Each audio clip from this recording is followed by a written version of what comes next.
Hello everyone, welcome to Unschool with Sarita. Happy Diwali to all of you. Hope आप लोग सब Diwali enjoy कर रहे होंगे.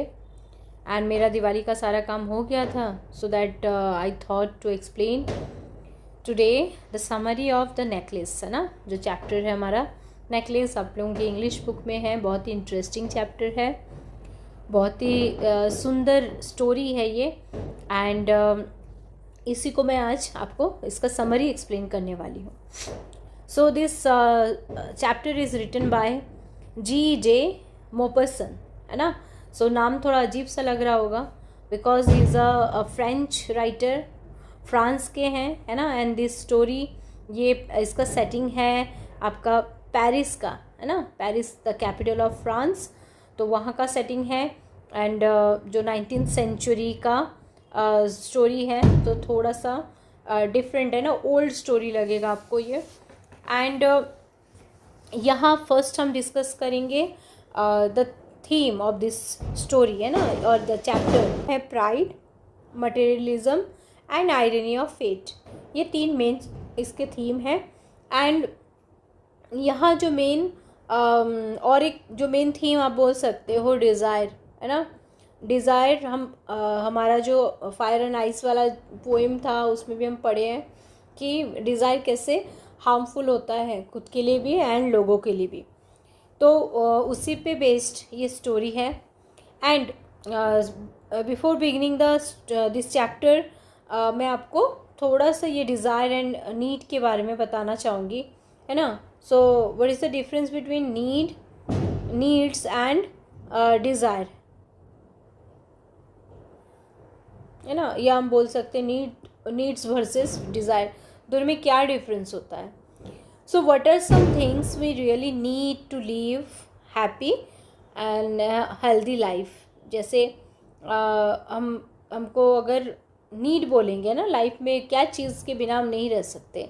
जैसे हो गया तुम्हारा फूड, क्लोथ, होम एंड थोड़ा हैप्पी वे में हमको अगर रहना है तो love, respect, education and family. These are some things जो हमको चाहिए, नीड है वो हमारा लाइफ का, जो हर एक इंसान डिज़र्व करता है ह्यूमन बीइंग का. है ना. जैसे हम जो राइट्स में भी हम बोल सकते हैं आता है. इसके अलावा अगर हम बात करेंगे डिज़ायर का, तो डिज़ायर क्या होता है. Some things we want even if we can live without them. है ना.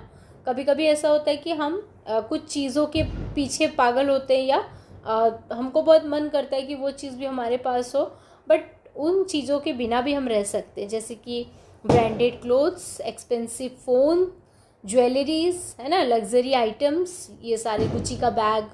है ना, ये एक एग्जांपल मैं दी. और जो ब्रांडेड चीज़ें होते हैं तो उनके बिना भी हम रह सकते हैं, बट उसका हमको डिज़ायर होता है ना, वो हमारे नीड में नहीं आते. बट जब ये डिज़ायर किसी को नीड लगने लग जाता है, देन उसका जो बेड टाइम है तो वो स्टार्ट हो जाता है. वही हम इस चैप्टर में समझेंगे. So first of all will discuss the main characters of this chapter.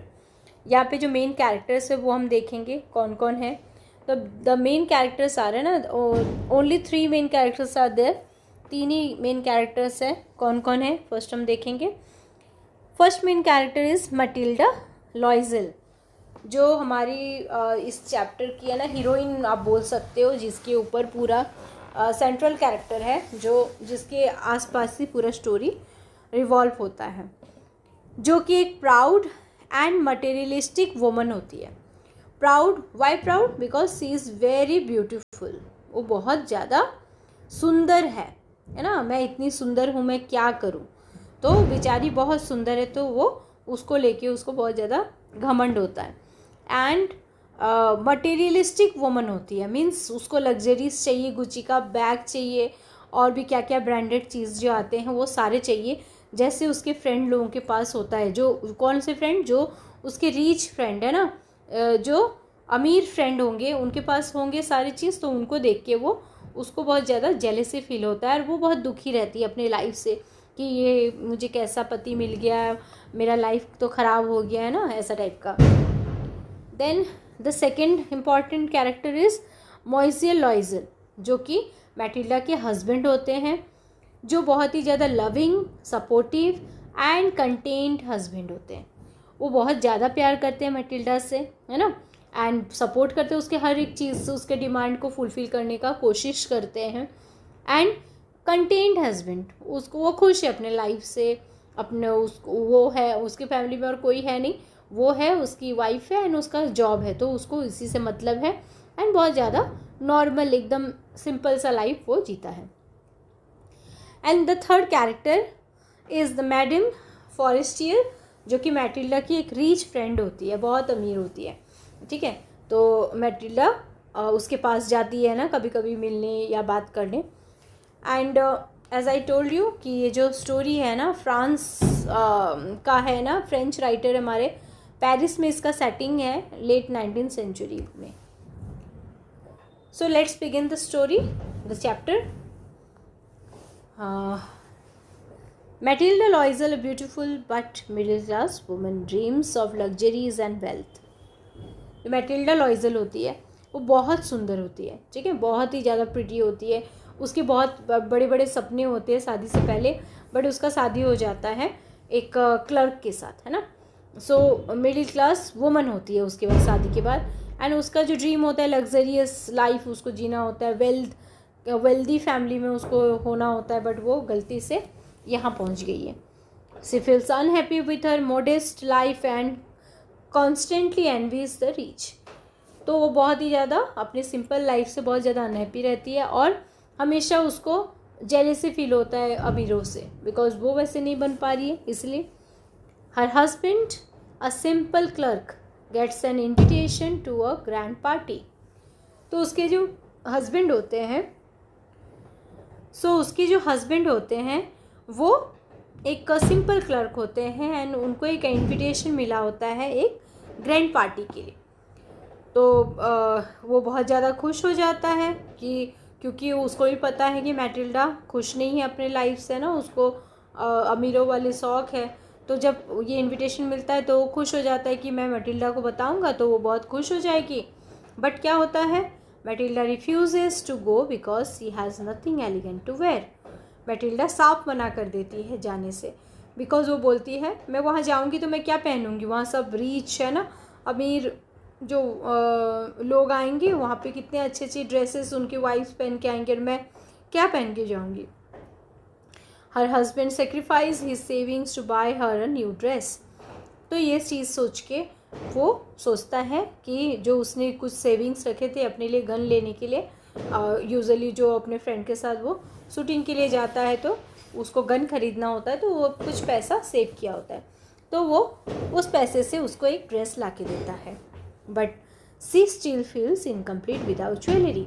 लेकिन जिसका जो डिज़ायर होता है ना अमीर दिखना है, तो उसको फिर पूरा अमीर दिखना है, एक ड्रेस पहन लेगी तो कैसे हो जाएगा।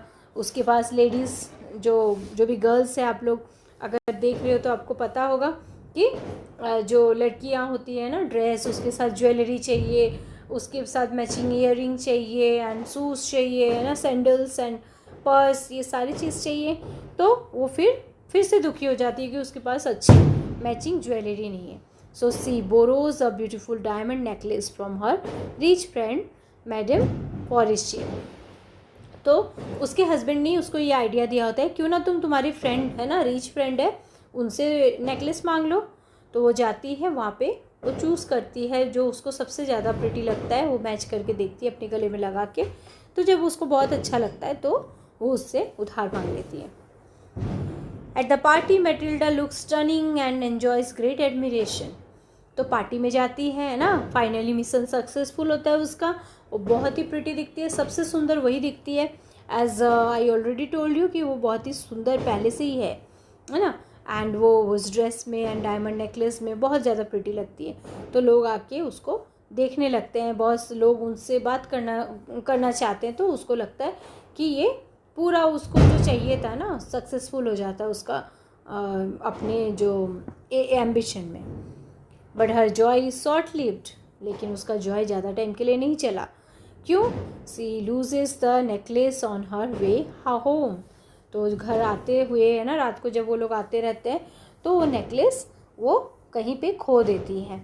जब वो लोग घर आते हैं ना, वो जब मिरर में है ना लास्ट टाइम अपने आप को देखती है तो वो ज़ोर से चिल्लाने लगती है। तो उसके हस्बैंड पूछते हैं क्या हुआ, तो सी सेड कि जो नेकलेस था वो नहीं है अभी। तो वो लोग बहुत ज़्यादा ढूंढते हैं उसको, है ना, बट कहीं नहीं मिलता। Too afraid to tell the truth, she and her husband replace it with a similar diamond necklace.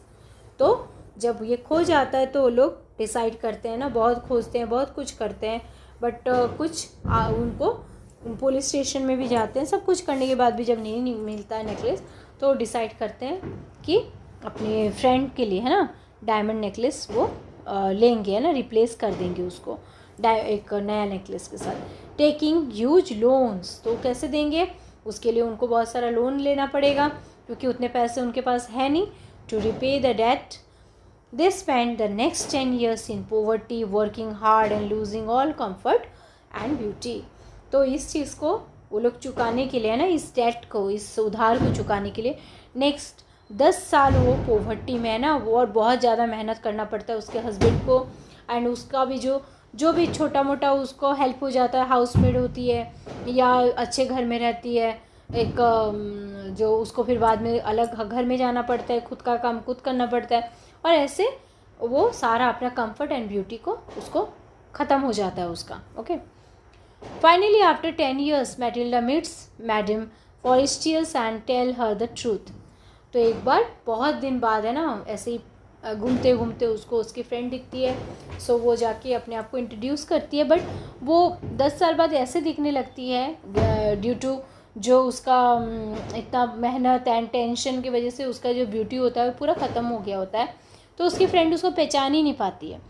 तो व्हाट हैपेंस, तो वो जब बात करती है तो मिस जो मैडम फॉरेस्टियर होती है वो बोलती तुम ऐसे कैसे दिख रही हो, है ना। Then she explains all the truth, उसको सारी सच्चाई बताती है क्या क्या हुआ। Shockingly madam Forestier reveals that her original necklace was fake. फिर वो उसको बताती है अरे तुमने उसके पीछे इतना टाइम एंड सब कुछ ये कर दिया, मुझे बता ही दिया होता। सो वो उससे पता चलता है कि वो जो नेकलेस था जिसके बदले में उसने डायमंड का दिया था वो एक्चुअली में फेक था, नकली था, made of imitation stones worth only a few hundred friends, and वो बस कुछ ही 100 रुपये के थे, है ना। तो यहाँ पे स्टोरी एंड होता है, तो जो कि एक शॉकिंग एंडिंग में एंड होता है ना। तो यहाँ से हमको क्या पता चलता है, जो मैटिल्डा ने अपने लाइफ को खुद ही रुइन कर लिया। कैसे, she suffers 10 years of misery to replace the worthless imitation.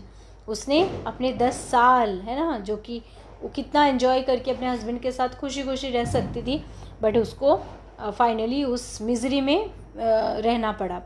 And her desire to look rich made her truly poor, and जो छोटा सा है ना उसका डिज़ायर था उसी ने उसी को बर्बाद कर दिया। So what is the moral of this story, be honest and content with what you have, don't let pride और अपीयरेंस रूल योर लाइफ। तो ऑनेस्ट रहना चाहिए, कंटेंट रहो, जो भी है उससे सेटिस्फाई रहना चाहिए ना। हम लोग सेटिस्फाई नहीं होते, हमको और चाहिए एंड डिमांड हमारा बढ़ते जाता है, डिज़ायर, है ना, ओवरवेलमिंग डिज़ायर्स जो बढ़ने लगते हैं उसकी वजह से फिर हमको बहुत सारी चीज़ें देखनी पड़ती है लाइफ में। So now let's discuss some important question जो कि आपके बोर्ड एग्ज़ाम में आते हैं ना, वैसे ही कुछ इम्पॉर्टेंट क्वेश्चन है, आप इसका स्क्रीनशॉट ले सकते हैं। First, why was Matilda unhappy with her life. Matilda क्यों अपने लाइफ से ज़्यादा खुश नहीं रहती है ना।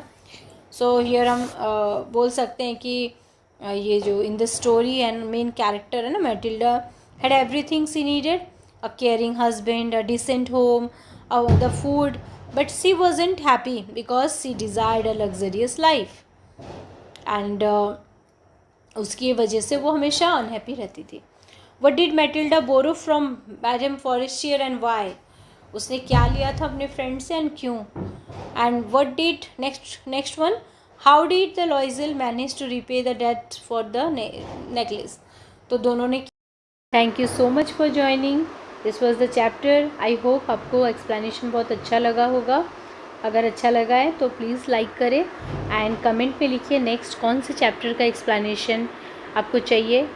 Line by line explanation also I can give, and आपको समरी अगर चाहिए, short summary, that also I can give, and poem जो आपका पोइम एक्सप्लेनेशन ऑल्सो। तो प्लीज़ आप कमेंट सेक्शन में जाके लिख सकते हैं। And be happy and be healthy. Thank you so much for joining.